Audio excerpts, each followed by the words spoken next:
Sup folks, velkommen tilbage til Grønbæk Gaming. Velkommen tilbage til Best of PlayStation 3, PS3, til PlayStation 3. I den her episode kigger vi på endnu en Naughty Dog titel, som jeg synes var fremragende på PlayStation. Og I må ikke grine af mig. Det er min allerførste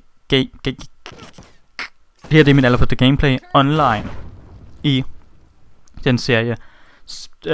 Gameplayet stammer fra serien The Last of Us. Jeg var gået i gang med en let's play på den, men på grund af noget copyright, tredje parts, et eller andet, blev den revet ned, eller blev den hævet ned, eller fik den en strike, et eller andet.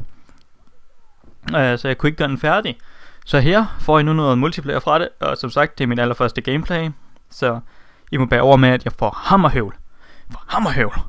Jeg dør. Og det er ikke sikkert, at I får lov til at se slutningen for at se min score. Og nej, I må ikke tælle. Sådan er det. Basta. Bum. Men den her serie, den fangede mig jo rigtig meget. Og så mange andre. Første gang bare på det visuelle. Det her spil, det ser jo fantastisk ud.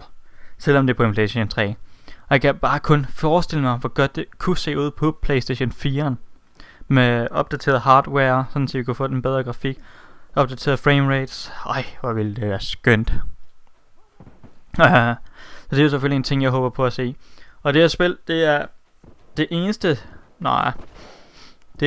jeg tror det her, det er det andet zombie-spil, der sådan har sagt mig noget zombie-apocalypse lignende en eller anden.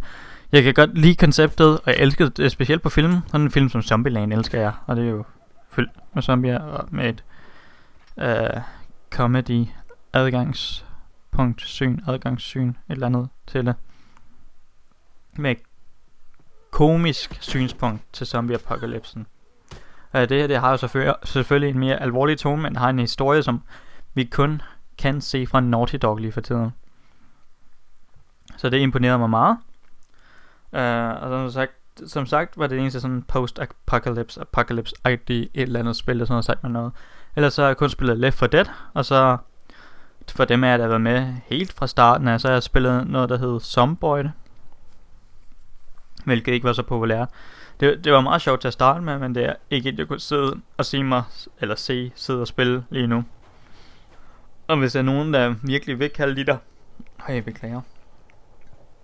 Hvis der er nogen, der virkelig vil kalde de der grønne ting fra Minecraft Zombier, så er det vel også et zombiespil et eller andet sted.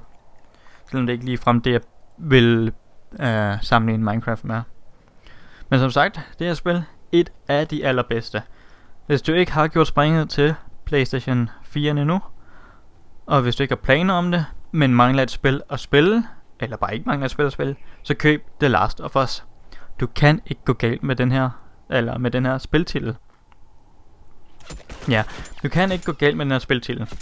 Jeg ved ikke, learning curve, altså hvor svært det er at lære spillet. Det her, det er nok et af de spil, der er svære at lære, for det kræver tid at lære, selvfølgelig. Fordi det har lidt andre funktioner, end man normalt er vant til, specielt hvis man kommer fra first person shooter genren, som jeg jo selv mest gør. Du skal til at bygge dine egne bomber. Der er en del mere stealthy. Du skal være mere opmærksom på, at du ikke aktiverer klikker, så det er lidt mere creepy, end hvad man er vant til som first person shooter gamer primært. Så det er lidt anderledes, men det er super godt. Som sagt, det er det første gang jeg prøver multiplayeren. Jeg er faktisk positivt overrasket over den. Jeg synes konceptet er fedt i det, med at vi er sådan to grupper, der kæmper om supplies. Jeg kan ikke lige huske, hvad det hedder på dansk. Hvor vi så skal udkæmpe hinanden og prøve på at få de her supplies først. Og hvor du så kan vælge våben og sådan noget til at starte med. Jeg synes faktisk, det er et røvfedt koncept. Så det kan måske være, at jeg begynder at spille det lidt mere måske. I får lov til at se mere gameplay fra det, hvis jeg bliver lidt bedre, eller får en heldig runde eller et eller andet. Det kan godt være, at jeg uploader det.